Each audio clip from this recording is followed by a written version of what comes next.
Good evening. My name is Howie Tam. I'm an assistant professor in English at Brandeis University, and I'd like to welcome everyone to the last Norton lecture this academic year. It is safe to assume that by now we all know who our lecturer is, so it feels rather redundant to tell you that Professor Viet Nguyen holds a highly esteemed university professorship at the University of Southern California. It is also not news to you at this point that his heavily awarded novel, The Sympathizer, has found new life as a TV series now streaming on HBO Max. I am sure that many of us would like to see an adaptation of his second novel, The Committed, as well.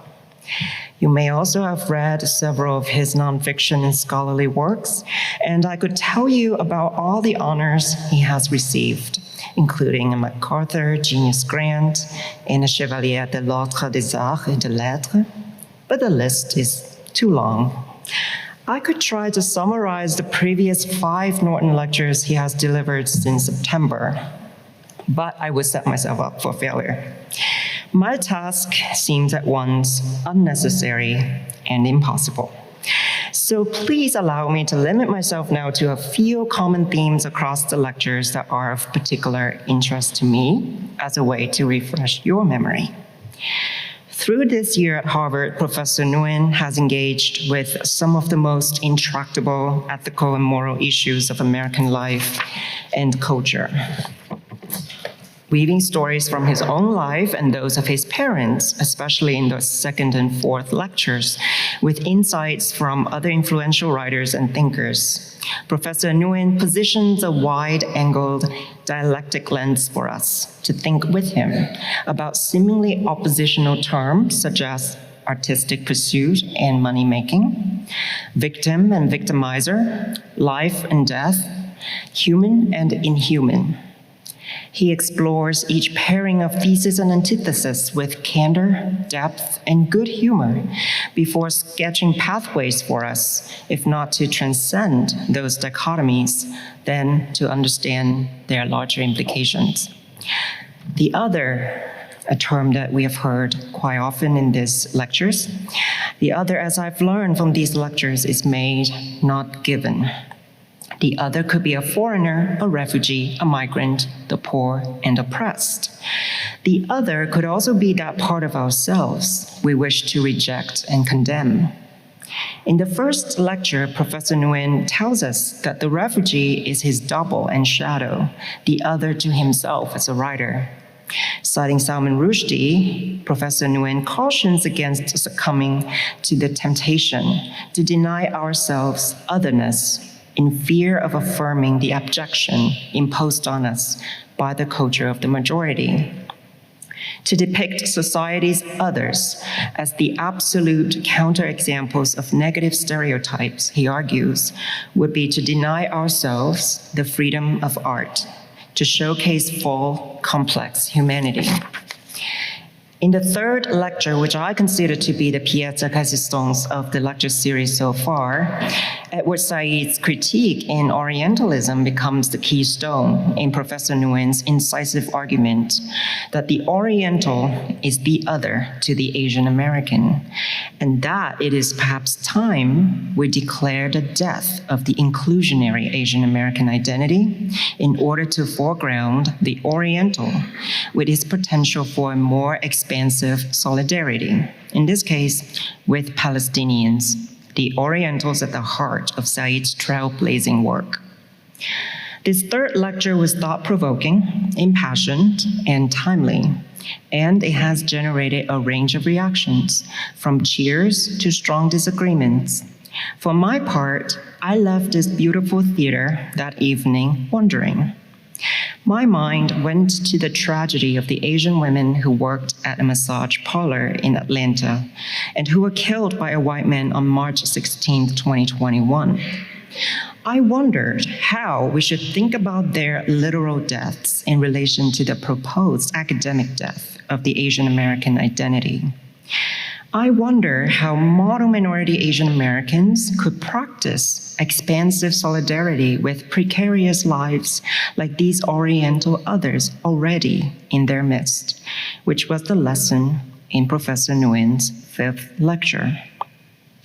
Professor Nguyen has given us the man of two faces as both a fictional character and an analytical figure to approach and potentially overcome social, national, and historical divisions. Being two-faced may invite charges of duplicity and hypocrisy. And yet, from these lectures, I also learned that two-facedness is a way of understanding in which we may see ourselves and the others we have created. So we may better appreciate our capacity for empathy and cruelty, our inconsistencies and contradictions as humans. After his talk this evening titled On the Joy of Otherness, Professor Nguyen will be joined by critically acclaimed novelist Gina Apostle, whose novels have won the Rome Prize, the PEN Open Book Award, and 2 Philippine National Book Awards. Now, please welcome to the stage for the last time this academic year, Professor Viet Thanh Nguyen.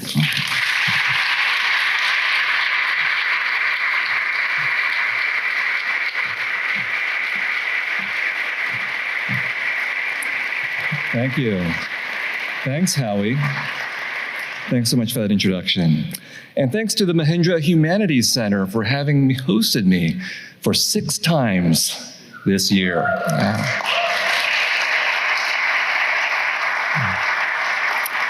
I'd like to thank a few people. I'd like to thank Dean Robin Kelsey, who had sent me the letter of invitation many months ago. He's a part of the selection committee for the Norton lecture. And I'd like to thank all the other members of the selection committee as well, whom I hopefully have not disappointed too much. Jonathan Bolton, Glenda Carpio, Jesse McCarthy, Melissa McCormick, Mariano Siskind, and Paul Yoon. I've been honored by your consideration and by your invitation and hospitality.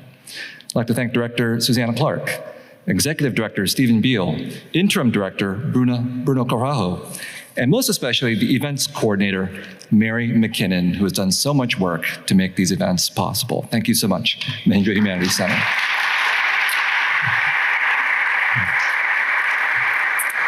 I'd like to thank all of you, especially the ones who actually attended all 6 lectures. You know who you are, or have watched them on YouTube.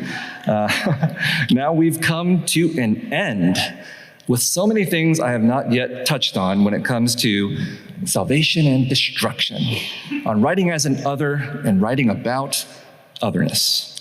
Over the course of these lectures, I have aged as you have.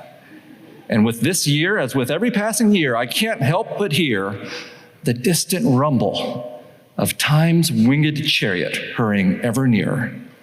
My beloved, beautiful 4-year-old daughter heralded this chariot not long ago over dinner, and she smiled at me with her eyes lit up, then leaned close and said, "Daddy, you're old.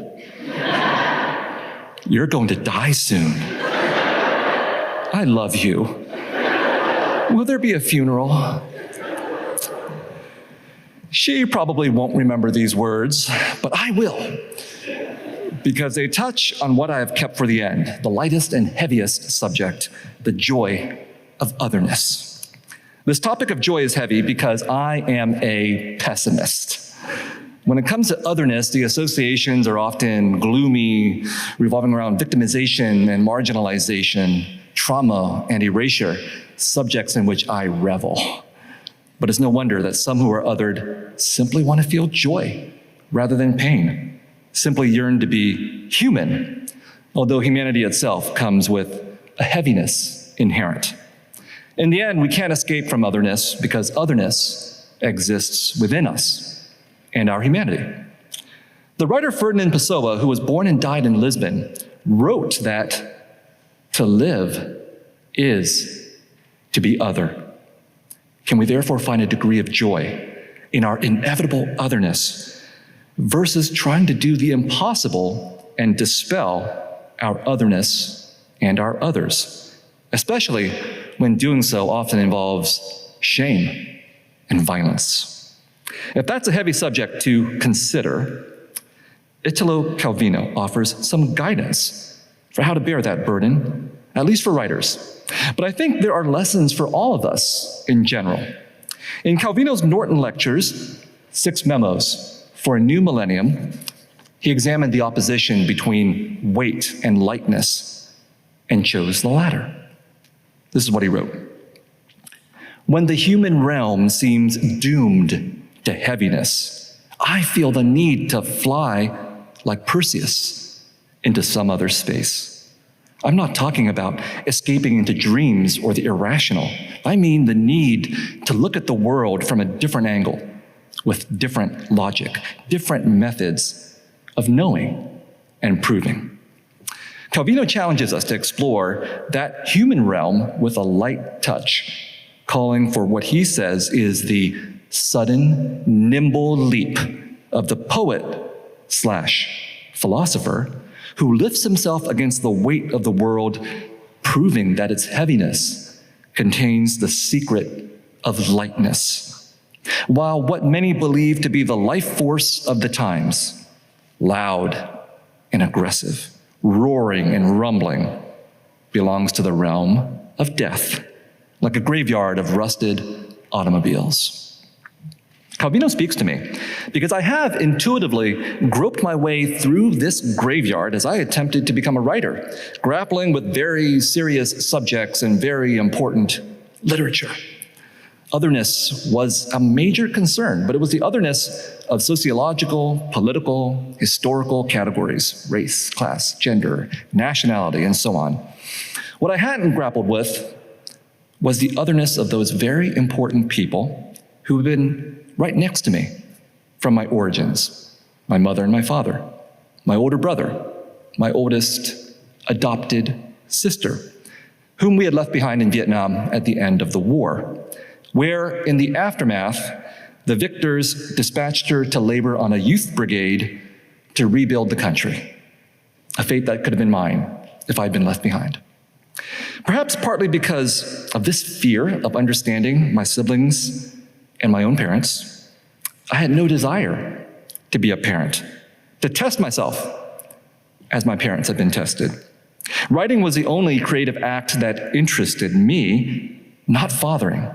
And so when I learned that my first child, my son, now 10 years of age, was due to arrive, I panicked. My life, as I knew it, was over, and it hardly seemed fair, for I hadn't yet finished my novel. But his impending birth focused me, and I completed the draft a few days before his birth. For the next few months, I revised the novel at night, while this strange new being slept, so small and so light, and yet so heavy on my conscience and my soul. He lay swaddled and immobilized on the futon in his mother's office while I sat at her desk, keeping an eye on little Oedipus as I wrestled with sentences, word choices, rhythms. Anytime my future heir stirred, which was often, I stuck a bottle of formula in his mouth, a story over which he now chortles. I rewrote and kept vigil until 3 a.m. Then it was my turn to sip on my formula, single malt scotch, until 5 a.m. when his mother took over. So it was that we fattened our son and kept him alive. My infant son was my other, perhaps still is an other to me in a wondrous way, as I must be some looming other to my daughter, intimate and yet incomprehensible. I think I know my son very well, but perhaps I don't know him at all. And why would I want to know him or my daughter completely? It is impossible that they would know me absolutely. The reserve of our own mystery to ourselves and to our closest others is a source of consternation, but also, potentially, joy. Becoming a father frightened me more than anything, including writing, which caused me much anguish that I willingly embraced. Writing, like God, is an incomprehensible other that can inspire as much as torment. Writing requires faith as well as a willingness to abide mystery, the unknown source from where creativity emerges. Still, much of creativity springs not from magic or mystique, but from dull discipline. As in Haruki Murakami's idea that writing is mostly a matter of routine, even punishment, until it isn't. In his memoir, when I talk about running, Murakami compares writing to running, particularly marathons, including the original marathon route in Greece, which he ran, and even running an ultra marathon of 62 miles. I run a few miles on a treadmill in my basement next to the washing machine and dryer, watching instructors on my phone exhort me to reach my goal with cliches so banal, I'd be appalled to write them. Nevertheless, the exhortations work. Perhaps Murakami's novels express that relationship between the mundane and the mysterious. His narrator is rather unremarkable,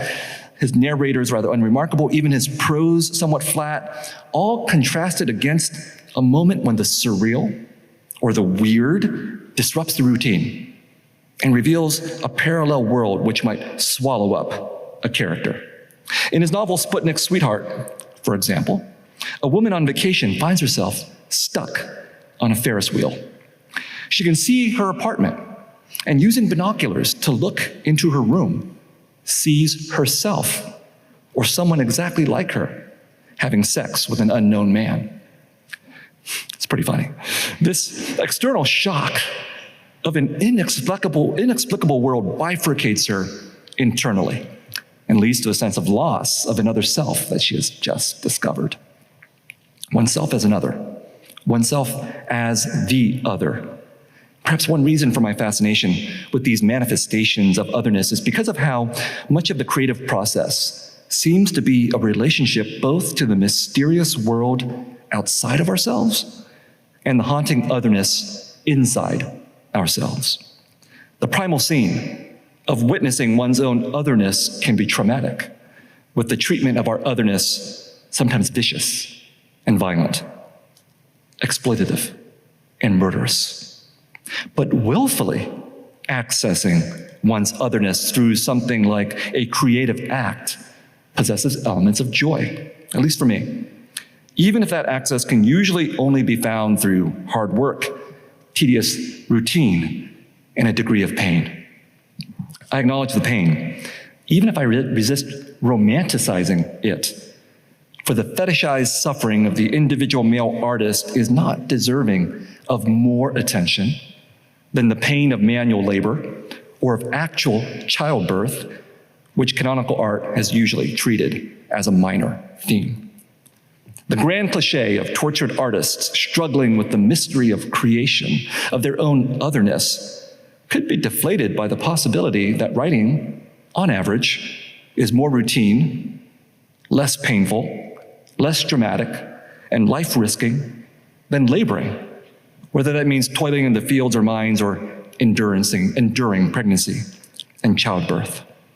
A series of small cliches composes the romantic idea of the genius artist, the procrastination, the self-flagellation, the periodic reminders from agents and editors that writing is as much business as art, the constant inflation and deflation of the ego as writers veer between delusions of grandeur and paroxysms of envy at the success of other writers. I'm of course not speaking about myself.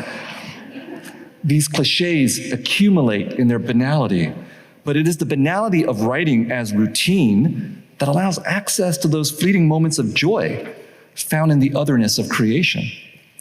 Reflecting on my parents, whose devotion to capitalism and Catholicism I rebelled against, I can see now, with the forgiving distance of time, that they were creative people.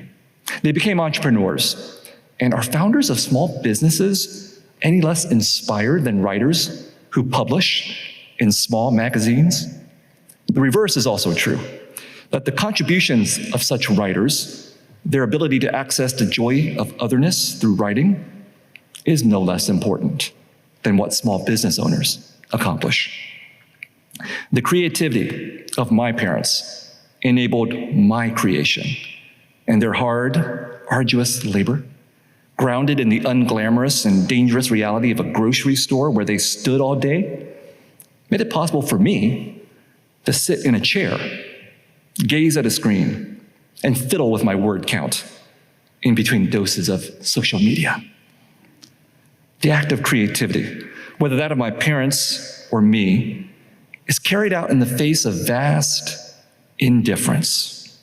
The monk Thich Nhat Hanh, in his first of many books, Fragrant Palm Leaves, expresses something similar when he stands before the Vietnamese landscape.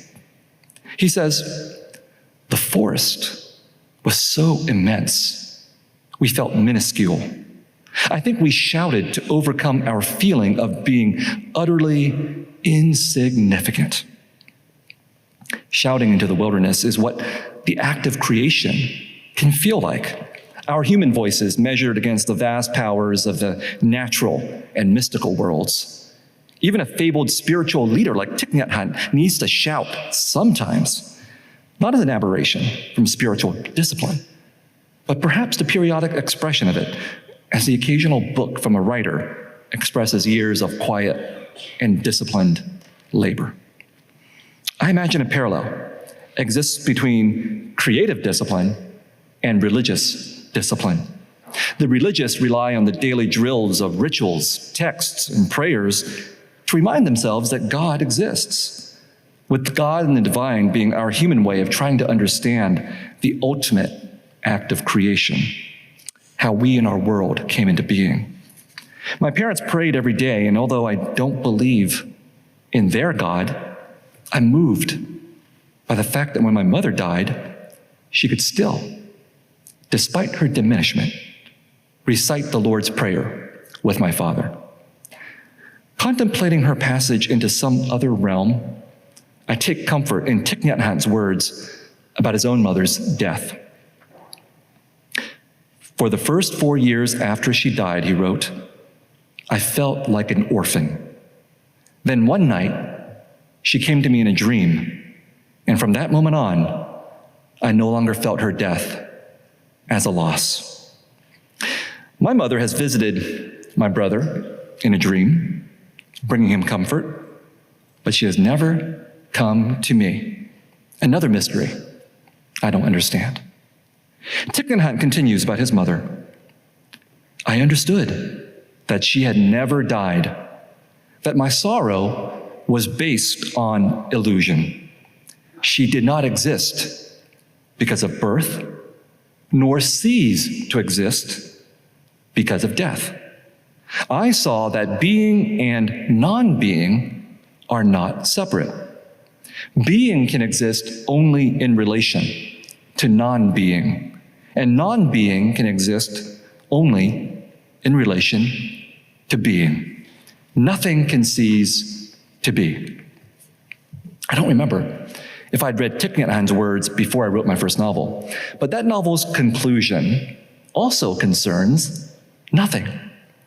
At the end of my book, the narrator reflects on the famous words of Ho Chi Minh: "Nothing is more precious than independence and freedom." Those words helped motivate a revolution that freed Vietnam from foreign interference and unified the country, and also forced my parents to flee. Nearly 30 years later, I returned to a Saigon of the early 2000s, still struggling with economic inequality and some disillusionment with the promises of communism. And I heard a sarcastic, possibly bitter joke that I would then include in the novel's conclusion. What is more precious than independence and freedom? Nothing. Some readers interpreted the ending as nihilistic, but that isn't correct. To take inspiration from Thich Nhat Hanh, nothing only exists in relation to something, and vice versa. God is only one of the most obvious examples of a nothing that one portion of humanity has turned into something an otherness that elicits sacrifice and murder, suffering and joy, love and hate. Unlike me, who saw nothing when it came to God, my mother and father could see something. And my father, now having forgotten almost everything, can still say the Lord's Prayer. All one has to do is prompt him, and from somewhere deep inside, the words will emerge, unforgotten because of his life of discipline. I find it joyful to know that a deep well of otherness exists inside of my father that I cannot detect, and that gives him life and hope. I admire my father's discipline, the relentlessness of it that delivers a believer to the final destination, which is a confrontation with one's own otherness, carried out utterly in private, and with that greater otherness that God symbolizes. I underestimated my father in some ways as I grew in height and vanity until I was taller than he was, more fluent in English, more capable in the ways of the West and the canon of its high culture. And he was aware of my underestimation of him, and perhaps many parents in the same way know of the misjudgment of their children. Once, my father and I found ourselves sitting in my car running an errand, and he suddenly said to me, "Remember that time we went to France and you told the French border officer that I did not speak English?" That trip had happened a decade before, but my father had obviously waited for his opportunity to let me know he remembered the slight. He then picked up a book I had with me, Lost in the City, a collection of short stories by Edward P. Jones, who would later win the Pulitzer Prize for his novel, The Known World. His short stories had moved me deeply and helped me shape my own short story collection. My father read the opening paragraph of the first story, The Girl Who Raised Pigeons, one of my favorite short stories, and translated it for me. The story is about Betsy Ann, the girl of the title, and her single father, Robert, who lived together in Washington, D.C., the setting for all the stories in Lost in the City. Jones paints a portrait of an intimate Black neighborhood of 1957, in those days before the community was obliterated by the construction of a railroad over the next 4 years. Betsy Ann's mother has died in childbirth. The doctors cut open her stomach and pulled out the child only moments after Clara died. Mother and daughter passing each other as if along a corridor, one into death, the other into life. A lonely child, Betsy Ann turns to raising pigeons as an act of love and mothering. The family friend who gives her the first pigeons calls them his babies, with him as their daddy. Betsy Ann's relationship to her pigeons is likewise maternal. And from the story, the idea of being on the roof with birds who wanted to fly away to be with someone else pained her. Robert tries to protect Betsy Ann from the further mortal perils of life by checking the pigeon coop for dead pigeons before she wakes up each morning. But in the end, neither father nor daughter can protect the pigeons from an attack by rats that kills most of them. When the last of the surviving pigeons flies away at the end of the story, she did nothing, aside from following him with her eyes, with her heart, as far as she could. The ending is poignant, but perhaps carries a little hint of joy, for flying away is as normal as can be, a move of life and independence that should be celebrated, even as the break causes pain. When I graduated from high school and left for college, I was only joyful. I never looked back, perhaps fearful of being drawn back into the world of my parents, and I gave not a thought to what my mother and father might have felt. I only cared that I felt free, unburdened, escaping from a house of claustrophobic love. The Girl Who Raised Pigeons explores that same territory of family cleaving, where cleaving brings people together and cleaving also splits them apart. The story is clearly about the natural cycle of birth and death, of parenting and letting go, drawing parallels between Robert's love for Betsy Ann and her love for her pigeons. While the killing of the pigeons is tragic, it's also part of the natural cycle. The railroad's destruction of the Black community, however, is not natural, but it's an outcome of a racial order that marginalizes and devalues Black life and love. Even in foregrounding the creeping sense of otherness between Robert and Betsy Ann, who gradually pulls away from her father as she grows up, Edward P. Jones is careful to show how the larger forces of otherness that have damaged and shaped Black life continue in their malevolence. But he does so with a light touch, despite the gravity of how white-dominated urban policy has shattered Black communities in many American cities. That light touch is also evident in the opening passage that my father read to me as we sat in the car, slightly tense in our father-son relationship.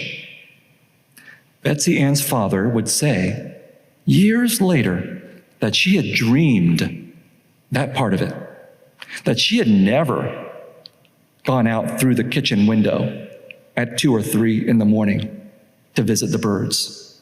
By that time in his life, he would have so many notions about himself set in concrete.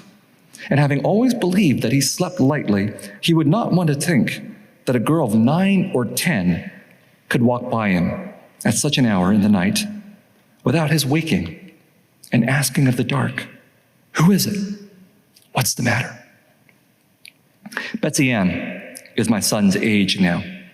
At 9 or 10, she learned to tiptoe past her protective father, as my son may yet learn to deceive me, as I myself snuck out of my parents' home as a teenager while they slept. All of us, pigeons yearning to fly the coop, buoyant and weightless, at least until death. The Girl Who Raised Pigeons moved me through the way it evokes the intimacy of the relationship between parent and child, the father's tenderness and the way it was unspoken, which reminds me very much of the way my parents interacted with me. There is estrangement in the father and daughter's apartment, however, the sense that these two people have parts of themselves that the other will never know. That sense of otherness between loved ones is imbued with sadness and melancholy, but perhaps also some joy at the possibility of discovering ever additional layers within others and oneself, until at last, one reaches a truth about oneself. For me, that search has unfolded through 2 forms of creativity. One form is as a father who reproduced himself in his children, an act both unsurprising and always surprising. And I don't mean to be sentimental about this reproduction. Everybody has been a child, but not everybody should be a parent, including some of you. Not everyone is equipped to deal with the otherness of their children, and I may yet fail. A prospect that's as worrisome as the question of my own potential failure as a writer. Writing is the other form of creation that has compelled me to look within myself. In the words of Edwidge Danticat, reflecting on her art as a writer, I exploit no one more than myself. Self-exploitation, self-exploration, both crucial to the act of writing, which I think always involves a confrontation with oneself, even if one writes about others. Jorge Luis Borges, in his Norton lectures, The Craft of Verse, had this to say: "I have toyed with the idea that although a man's life is compounded of thousands and thousands of moments and days, those many instants and those many days may be reduced to a single one. The moment when a man knows who he is, when he sees himself face to face. I don't know if Borges ever found himself face to face with himself.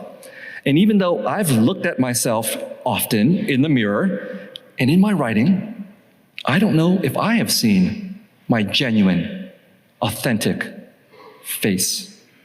I'm suspicious of authenticity, having been accused of being inauthentic many times. I suspect that in the end, what my writing will uncover about myself or my many selves is that I'm authentic only to my own inauthenticity. The poet Theodore Retke put his relationship of author to self another way in one of his poems, where he wrote, "Being myself, I sing the soul's immediate joy." In my case, that's the joy of otherness, an awareness that even seeing oneself face to face means that the very notion of otherness is present. One can only come face to face with oneself if one is already at least twofold.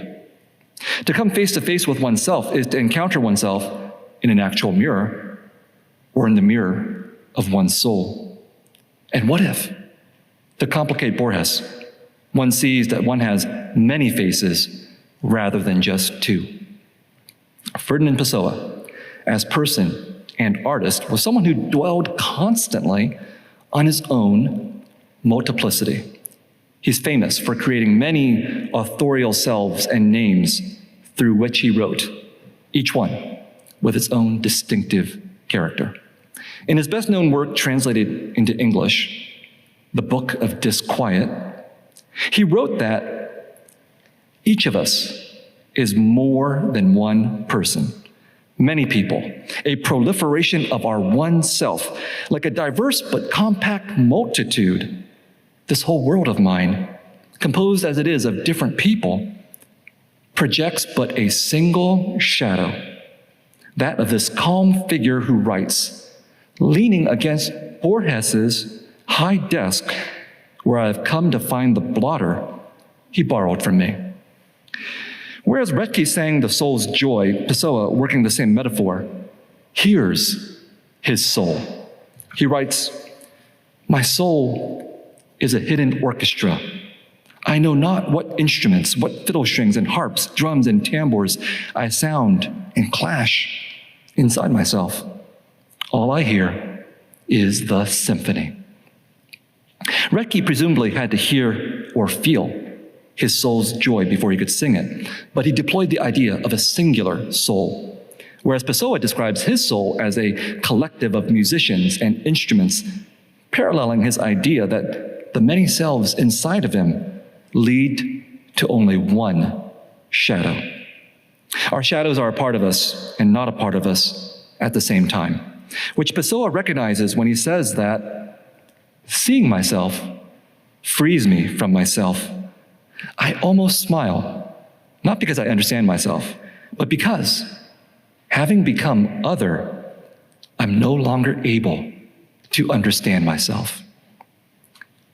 Disquieting, indeed, to see the incomprehensible otherness within oneself, but also possibly joyful, to realize that one's own selves are an immense, possibly endless territory. Coming face to face with that immensity might be like the moment when Thich Nhat Hanh finds himself before the vast forest and can only shout in response. For me, writing is my way of quieting, for a while, that paradoxical disturbance of being aware of my simultaneous multiplicity and insignificance. When I've not written for some stretch of time, I become an irritable, unpleasant person, disquieted. Writing is my discipline, my calling, my form of secular prayer. Writing quiets me. and even more, does what the writer Maurice Condé once wrote, that writing, she says, has given me enormous joy. I would rather compare it to a compulsion, somewhat scary, whose cause I have never been able to unravel. The otherness of the blank page elicits fear from the writer, but also joy. Even if the path to that joy can be arduous, even if that joy is fleeting and needs to be renewed with repeated confrontations with the blank page. That blank page looms like an enigmatic face staring back at me, the face of an other that can elicit both terror and empathy, both murder and love, to paraphrase the philosopher Emmanuel Levinas. The confrontation with the other isn't easy, shouldn't be easy, but perhaps one thing that writing teaches me about myself is that if we ultimately could look with joy on our others, rather than with fear, anger, and hatred, then we could create something new. Stories and societies that are both about individuals and collectives, leading to a sense of our own singular shadow as being cast from many simultaneous selves. Ralph Ellison hinted at the possibility of transforming the self through art. He said that the trick here is that of creating one's identity through the medium of one's chosen art. Ellison was thinking of the challenges facing not only writers, but Black writers, for whom identity cannot only be a matter of the singular self, but always has some relationship to a Black world that is both chosen by many Black people, but is also imposed on them by white people and others. The poet Richard Wilbur articulates something similarly paradoxical when it comes to identity and writing, if the identity is that of being a writer. For Wilbur, when a poet is being a poet, he cannot be concerned with anything but the making of a poem. Psychologically speaking, the end of writing is the poem itself. To quote Robert Frost again, you do more good by doing well than by doing good. I agree. But where is the world in all of this? The world outside of the poem and the poet, as much as the world inside the poem and the poet.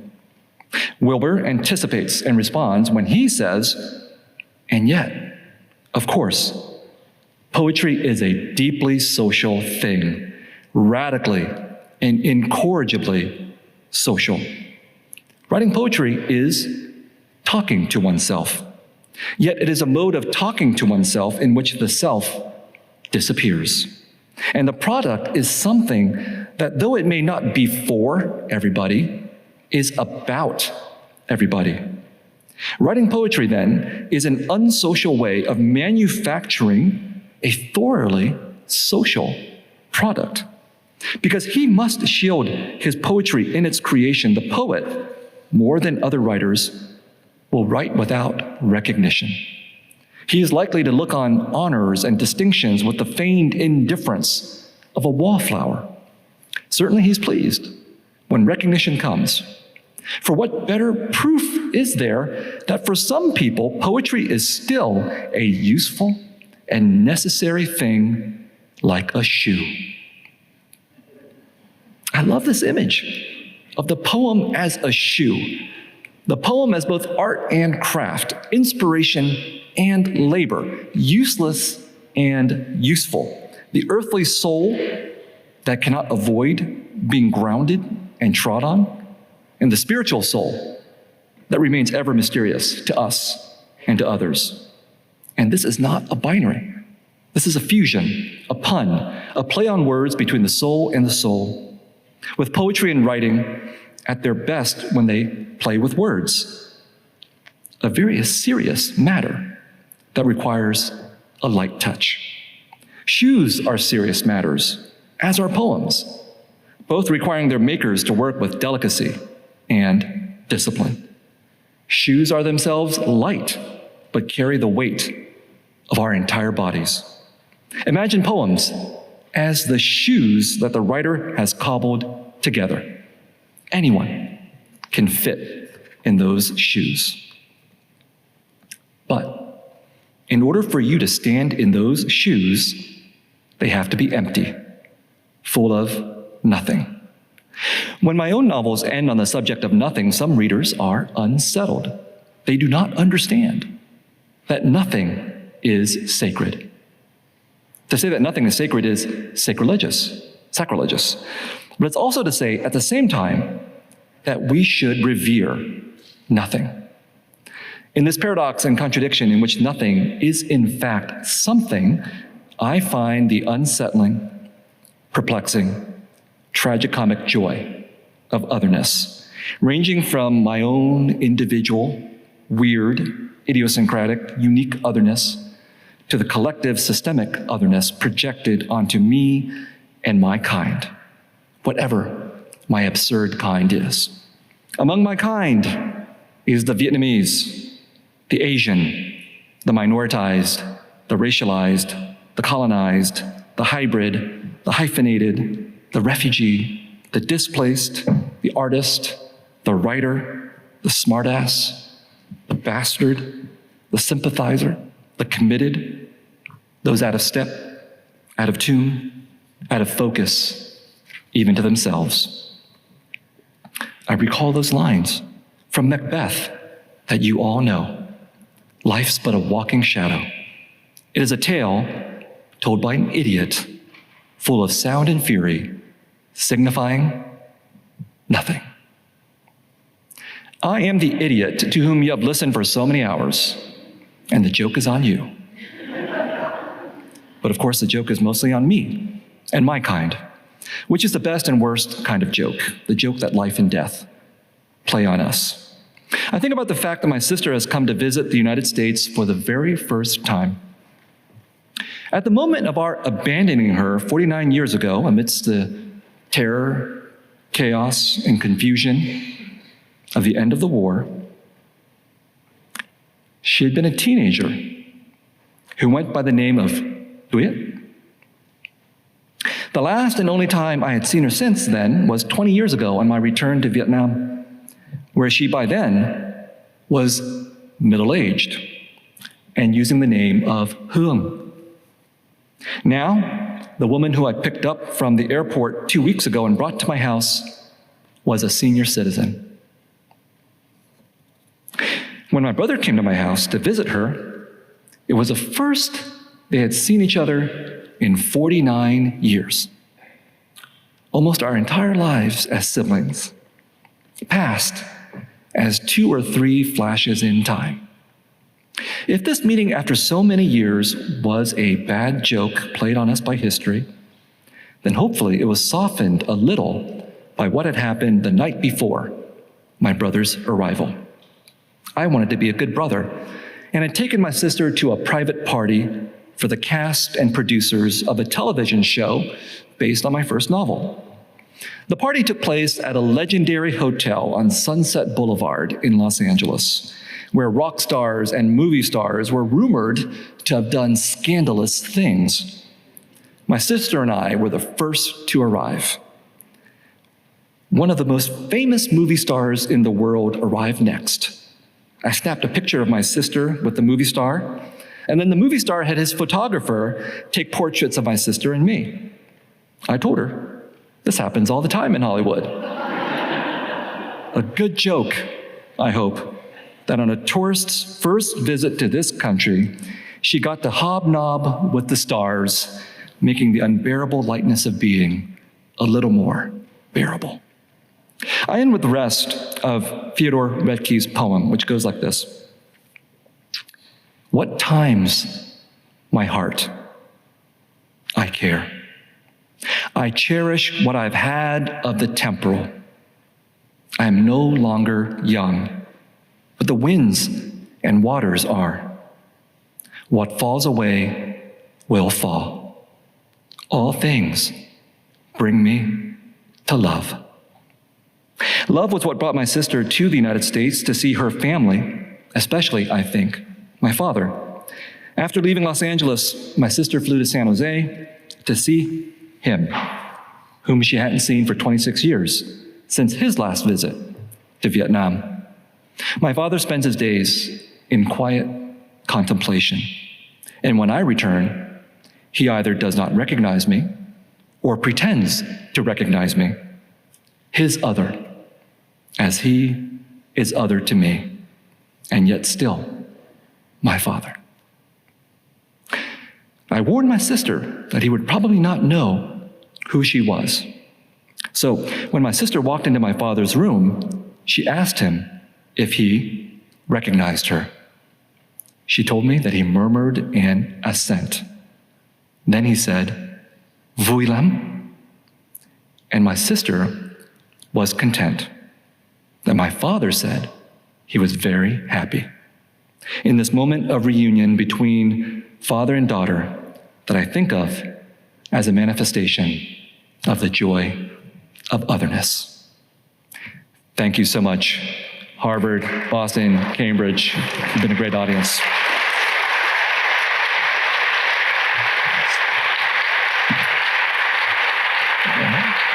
Yeah, thank you.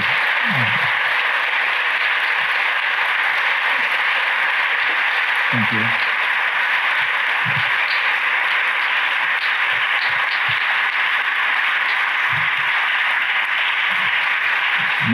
Now my pleasure to talk with Gina Apostle, one of my, I think of you as a comrade. Yes, Yeah. comrade.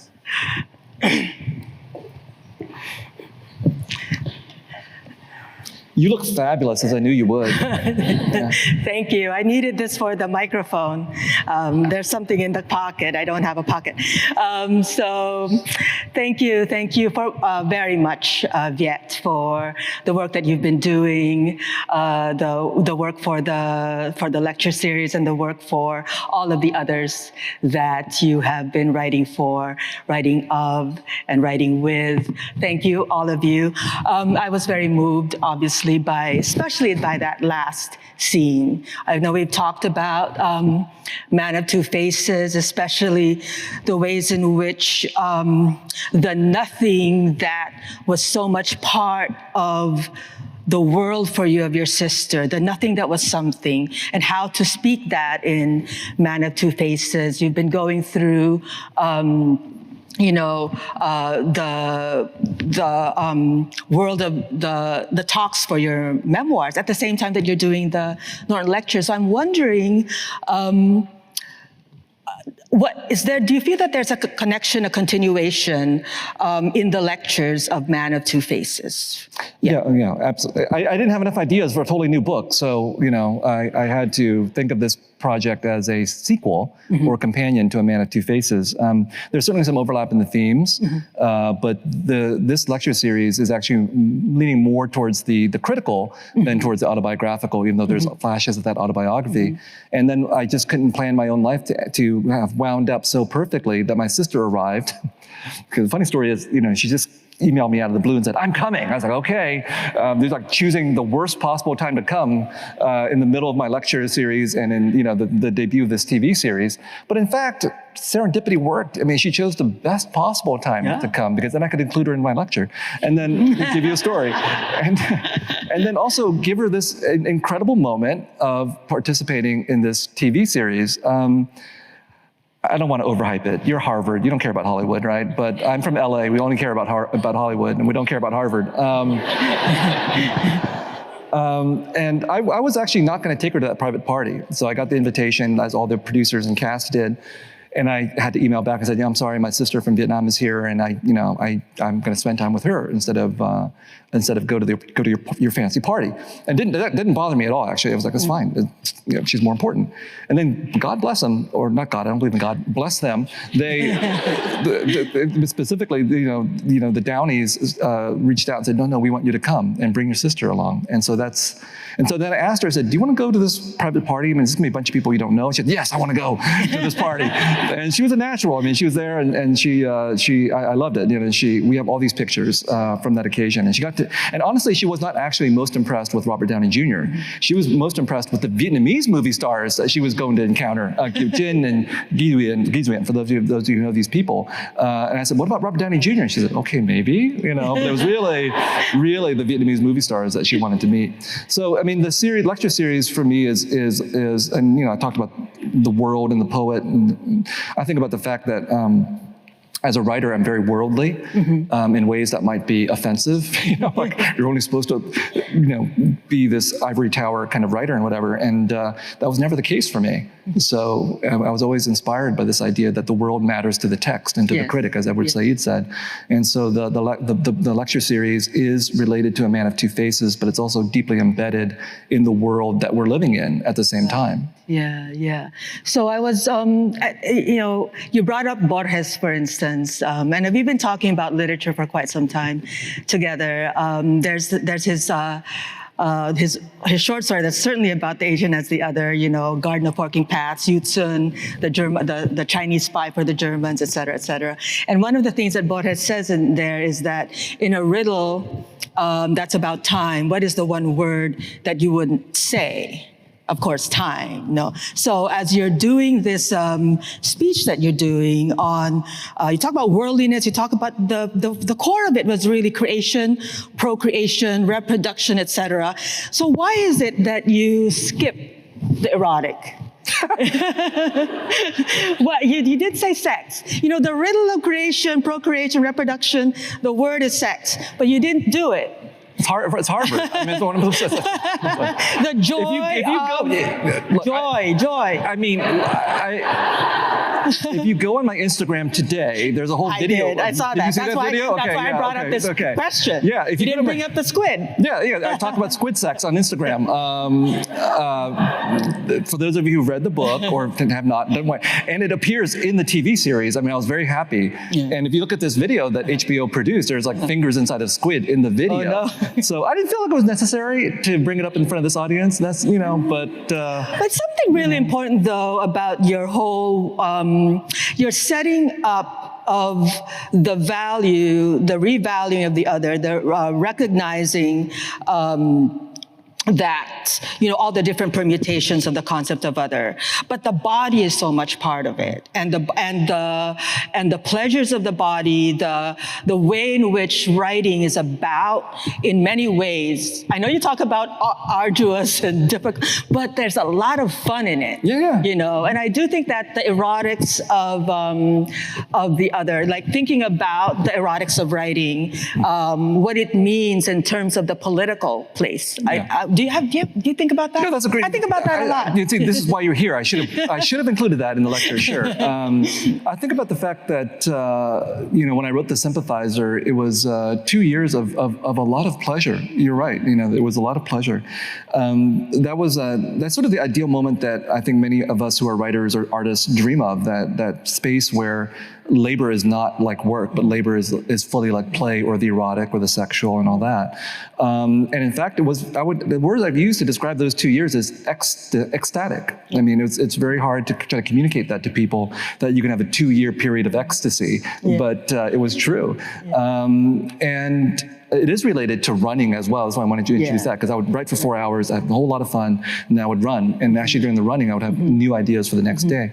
So I think all that is a part of that. And you know, Park Chan-wook is directing the TV series, and in his interview in The New Yorker, which is a really great interview if you want to learn about his process and so on, he was describing a movie that he did called Sympathy for Mr. Vengeance, which is a weird movie. And he said for the entire time he was making it, he was giggling. Yeah. And that was like, that's what I was that was what I felt when I was writing the Sympathizer. It was like I was writing about torture and murder and all these horrible things, and I was laughing because it was so much fun to write about these things. And you're absolutely right. Yeah. Yeah, that's what I thought too, in terms of the Sympathizer was just, you know, sheer fun to read, and you can imagine the fun of writing it. The Committed too is very funny. I mean, the Committed is your Aristophanic novel, you know, the Sympathizer is your Sophoclean, you know, search for self, tragicomedy novel. And what I'm also interested in is the work you're doing with language, you know, the play with language, even there in the speech that you did today, the nothing that is the Ho Chi Minh mantra, definitely with Committed. There's a lot of play. The other in the Committed is the French theorist that you make fun of. So do you think about that too? The punning. Yeah. Yeah. The play with language is actually really, really important, and so language is another. Yeah. That the writer is constantly grappling with, wrestling with, having fun with, and so for me, it's really interesting because I think in the first lecture I talked about, it's been so long, I can't remember, but I think in the first lecture I talked about my relationship to language and as an other, because English feels like a native tongue to me, but it's not literally my native tongue. And so I do exist as an other to English. And that gap is actually, as tragic as it is also the same gap that allows me to be able to play with the language because I can see it from the outside, I think. And that my Vietnamese-ness, my capacity to speak Vietnamese. And the other thing by the way, about having my sister come that I was really scared about was I'm gonna have to spend a week with this person and I can only speak Vietnamese. And I was delighted by the fact that I spoke Vietnamese 90% of the time. Yeah. And the rest of the time was Google Translate. How do I find this word? But so I retained enough Vietnamese so that I could look at both Vietnamese and English as an outsider and insider to both. And that's what allows the play to take place. Right. And so when we talk about the joy of otherness, again, like the otherness can be very painful for all the various reasons that are obvious, but it's also joyful because it allows you that insider-outsider access, the capacity to see things that people who are purely inside or outside cannot see in the same way. I remember when we were in Manila once, and so there was a bibingka or a rice cake there, and you were very deliberate. You actually said, "Oh, that's the word. There's something like this in Vietnam," and you gave me the word, and I thought that was so interesting because the language is in you. No matter what you say, the joking that you like to make about your 4-year-old Vietnamese self-language it's deep, it seems. So I'd like to move into this. I'm going to need a little bit of my notes on this one because I'm not a scholar, and I'm going to quote a scholar who's my friend Nefertiti Diar. Because one of the things that I think you're doing in these lectures is what I'd say is a revisioning or revaluation of revolutionary action. Nefertiti Diar, she does amazingly complex, lucid books on Marxist feminism centering on the Philippines.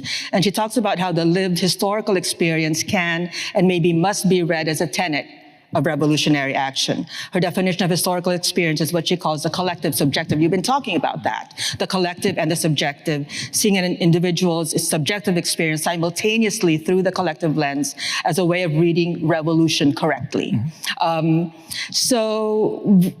You seem to be revisiting a theory of value by linking individual experience, your parents' journey, your sister's journey, your own and your brother's, through the lens of the collective, seeing how the idea of revolution can be refracted. Does that make sense at all? Yeah.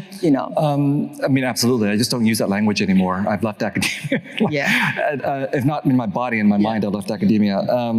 The contrast, the ending with Wilbur was really interesting for me because the poet Richard Wilbur, when he was saying, because initially in reading it, I thought, okay, this is purely about art for art's sake, and I reject that notion, in as much as I reject the notion of the pure individual as well. But Richard Wilbur's sort of dialectical turn to also thinking about poetry as he says the word is very deliberate, a manufactured product, right? So I think even in his poem or in his statement, I love that movement between the art and the labor. Just as I think it's absolutely necessary to think about the individual and the collective simultaneously. That's why Ferdinand Pessoa, who no one would mistake for a Marxist, is still really interesting to me because he's operating in that same vein of having multiple selves inside of him, but they cast one shadow. So all of these, different attempts by writers to think about the relationship between individuality and collectivity, between the art that's done in pure isolation and the art that has to happen as a manufacturing. Yes, it is about value in the way that you're describing. I think about that idea of trying to rethink revolution. For me, of course, we have to think about value and exploitation and capitalism and the commodity and how we're all subjected to that, or that we ourselves participate in that. but that a true revolutionary act would also be a way of thinking about how liberation would allow us to play. You know, Right. that everything that we've been, I find it powerful to think about writing, not simply because I'm a writer, but because I also think that it is both a metaphor for the relationship of the self, as that lecture was about, but also I would love for everybody to have the possibility of living the equivalent experience of a writer. Not that you should all be writers, but whatever the equivalent is, that idea that labor and joy are somehow, they overlap and they intersect at a very crucial moment. And obviously under an exploitative society or an exploitative economic system, the labor and the joy are kept totally separate. All right, so it's a very privileged thing to be able to have that intersection. And so that's my idea of revolutionary value. Yeah. And the way you're also revisiting that in terms of your parents' epic journey, to see it as revolution in a weird way, even though the Catholicism, the capitalism that their lives ended up with, to see the world of the individual as a part of a revolutionary mode, a way in which some kind of rethinking about how society should be done through the individual acts. I think we're close to questions for the audience. Sure. You good with that?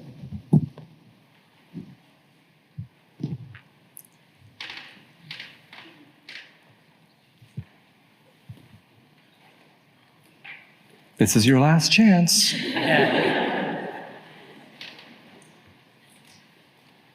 There's one over there. Hi, I'm not even sure how to ask this question, but listening to you, I keep thinking about it's like holding opposites at the same time, and I think you mentioned that a number of times. How aware can we be of doing that? It's not like particle and wave, or is it like particle and wave? You can be one or the other, but you can't be both at the same time. But you are both at the same time. Yeah. So how do you, anyway, that's what I want to hear you say more about. It's been interesting for me that's actually what the entire lecture was about. Like, the recognition there's multiplicities inside of us. And for me, the greatest struggle has been to overcome the binary. So if you read the first line of the Sympathizer, it's I'm a spy, a sleeper, a spook, a man of two faces. And so that notion of duality is something that I keep returning to because it's such a powerful structure. It's present in a lot of my work. But in the third and final novel, which is yet to be written, of the Sympathizer, it's supposed to be I'm a spy, a sleeper, a spook, a man of many faces. And so I think there's, for me, a necessity to try to move beyond just thinking about self and other, about even the two faces within oneself that I talked about with Borges, but to move closer to what Pessoa was able to accomplish, that recognition of the multiplicity. How does it happen? I think for me, it happens through a constant, as in the Pessoa metaphor, listening to oneself, to listen to the multiplicities within oneself. I'm just going to project and say that I think maybe many people do not want to listen to themselves. They don't want to listen to the internal orchestra. They suppress that, or they just want to hear one instrument. That's the best metaphor that I can come up with. But so again, for me, the act of being a writer is a spiritual act because it is about trying to understand what's happening inside of myself. And so that's why I think for me, the act of writing stands as an analogy for what we all try to use with spirituality. We all try to use spirituality of whatever manifestation to try to understand the multiplicities and contradictions within ourselves. I hope that's what we use spirituality for.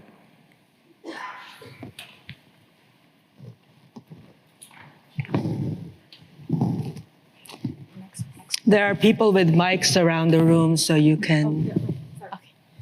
Hi, thank you. What a terrific talk. Thank you so much. Really appreciated that. I wanted to ask you about, I missed a little bit of the beginning, so maybe you addressed it, but the concept of the youthfulness of the youthless, the empty shoe, that is very strong. There's a very strong component of that in Chinese the philosophy, throughout time. Also, very strong sense of, in Buddhism, the importance of nothingness. And it doesn't mean nothing is there, just there's a feeling of emptiness and openness to possibilities. Does that have any influence on your thought and your work? Yeah, I mean, I've absolutely been trying to grapple with that. I mean, I think that for me, writing is thinking. So I try to understand things through active writing about them. And so at the end of the Sympathizer, when I got to the nothing part, and then, literally, at a reading, someone said, "Isn't that nihilistic?" And I'm like, no, I think like Buddhists also think about this stuff all the time too. And so to go back to the revolutionary question, there has to be 3 novels because the Sympathizer is a dialectical narrative. So I need that 3rd novel for him and myself to fully understand what he and I mean by nothing. Mm-hmm. And that certainly nothing is a negation. There is that aspect of it, but nothing is also, as you said, a void, an emptiness that is always present, but can also elicit responses as well.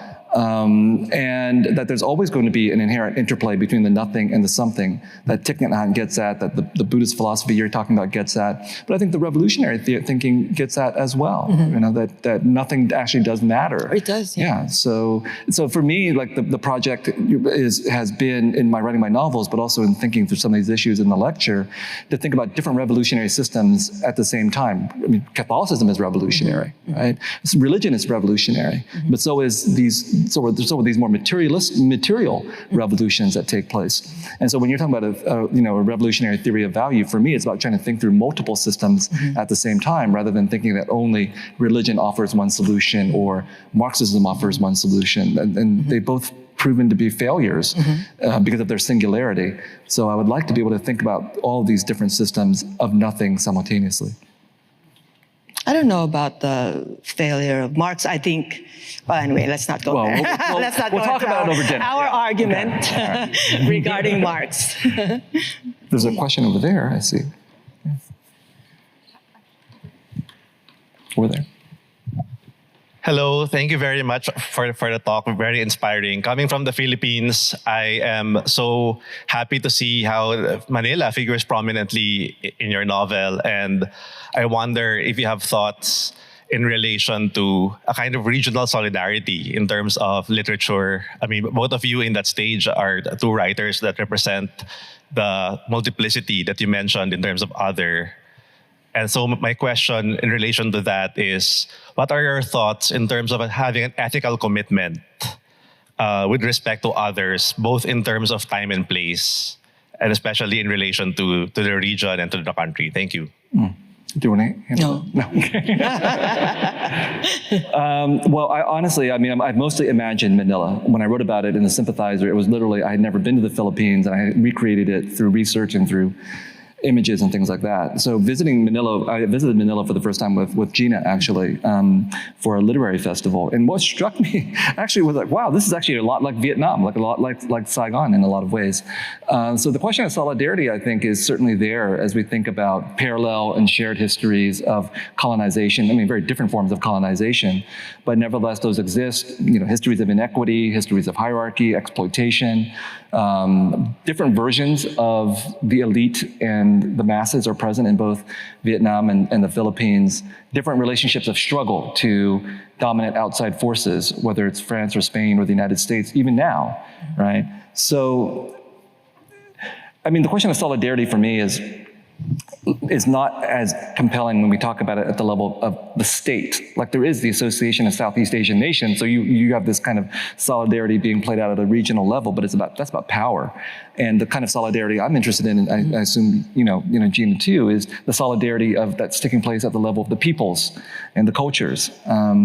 And so that's why, for me, it was always inspiring to read writings by Filipino revolutionaries, or revolutionary writers, including Carlos Bulosan and Jessica Hagedorn and all that.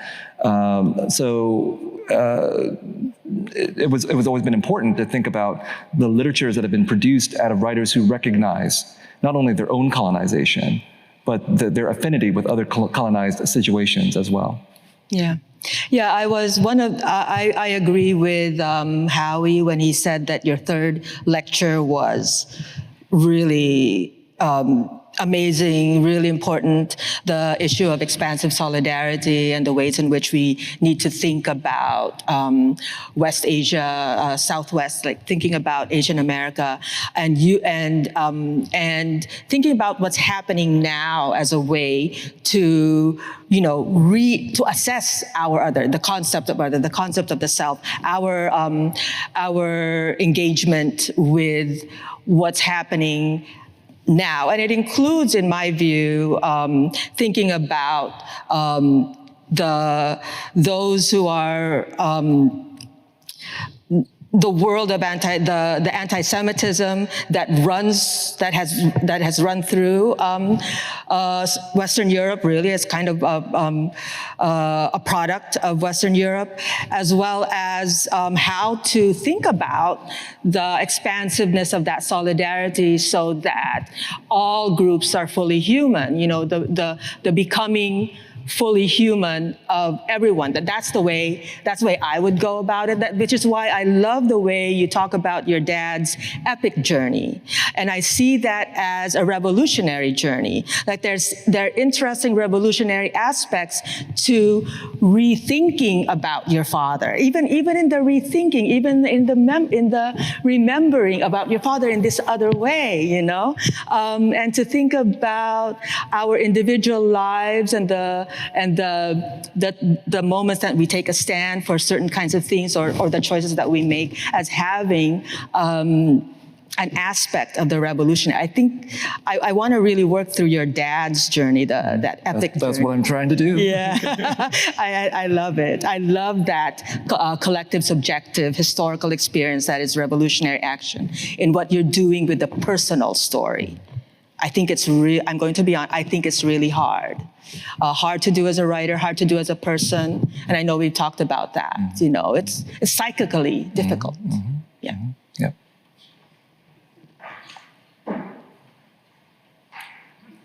And I do think our expansive solidarities have to include the psychic difficulties of engaging. Hi, I have a question to your points that you just made about writing as thinking and writing as an act of spirituality. I'm curious about the act of giving these 6 lectures over this cumulative period of time, both in the writing of them, were there particular new thoughts that you had at the end of writing that maybe you didn't expect? I'm sure there are many, so I'm asking if you could share one. And also the possibility of, after delivering these lectures, does that bridge of like writing as thinking continue in the actual speaking?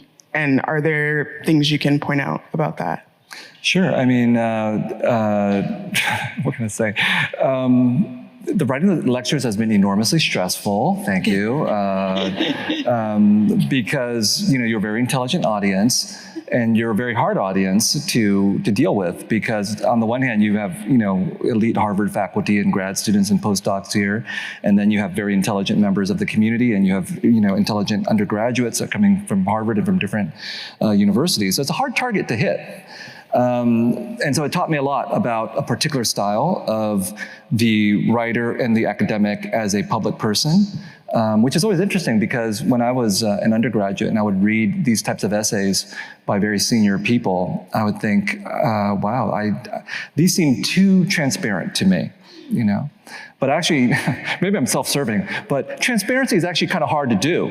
Those of us who are in a discipline, whether it's academics or something else, we spend decades becoming highly specialized, and we become impressed with our own specialization, which is good. There's a purpose for that. But there's also something very critical about the capacity to be transparent, to be lucid, to communicate some difficult ideas in ways that a larger audience can comprehend, or not to comprehend, but can more easily access. And so that was the writing as thinking that was being carried out through these lectures. It wasn't just me thinking through ideas, but me thinking through ideas in a language that would be elegant enough to give them expression for most of you. That was actually quite a challenge, and I learned a lot. That was what I learned, was that I could give these, I could write these lectures in this fashion, and that I could speak about them in this fashion as well. I think there's, again, I'm not trying to offend any of the academics here. I think there's really important work to be done with our highly specialized language, but there's also really important work to be done in being able to speak in a public manner as well. And I did actually learn a lot about myself. I got over my emotional part backstage. I like to read my lectures in advance, so I get the sobs out first, and then I can come up here and I can be more, composed. But yeah, the lectures are full of ideas, but I think they're also emotional as well. And I'm just going through an autobiographical moment in my life right now. Yeah. It may not be true 5 years from now, but this particular project of my own writing and thinking and self-exploration and self-exploitation involves the autobiographical at this moment. Yeah. I don't know how much more time we have left, but there was hands raised down here. I think we have room for one more question. So this may be something of a stretch, but I wanted to ask you a question relating to something called The Tale of Q, which I regard as an epic poem, very deeply embedded in the civilization of Vietnam. And I think of you as primarily an American writer, but you also deal with some Vietnamese topics. Professor Alexander Woodside, who taught Chinese and Vietnamese history here back in the 70s, wrote an introduction to the translation into English of The Tale of Q, in which he made the case that the story was written by an aristocrat or a scholar official of a regime that had just been overthrown, and that the novel, which has as its central character a woman who goes through great hardship and suffering, was in fact a representation of the feeling of the writer, representing the feelings of those who had been overthrown and been displaced. And in talking with my educated Vietnamese friends, they were amazed at this interpretation. They had always thought of it as the glory of Vietnamese women being so strong and putting up with hardships and self-sacrifice in order to allow the family and the society to hold together. And I'm not sure I ever convinced them, even given the source of that interpretation. And the otherness, it seems to me, in The Tale of Q, particularly if you accept Woodside's interpretation, is multi-leveled. Because on the one hand, you've got a male aristocrat writing almost as an I figure, as a woman, oppressed and brutalized. But there's also the otherness of being displaced aristocrat. We're no longer in rule. And for a male Vietnamese aristocrat to portray himself as a woman going through all the hardship is a remarkable expression of otherness. I'm just curious whether this is anything that's ever crossed your mind, or if there's any possible value in pursuing that kind of way of thinking. Well, I think the translation there's more than one translation, but the translation that I think Woodside was referring to was Huyen San Tong's translation, I think, right, from the 1970s, and I think Huyen San Tong sort of endorsed that interpretation as well. But of course, I mean, literature operates at multiple levels. You have the explicit story that's unfolding, that is about Q herself, and then you could totally read it in the way that you described it, that Woodside interpreted it as. So I don't see those two things as being incommensurate at all.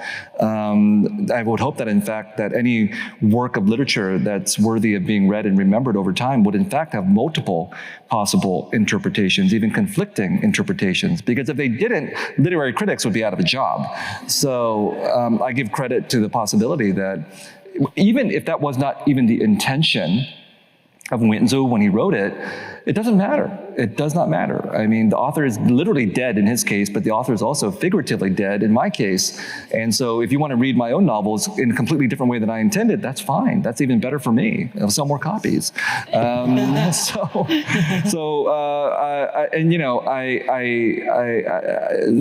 Readers, in the example that you offered, they could be wrong. I mean, they could be wrong. Their interpretations are not exhaustive of the potential of the text.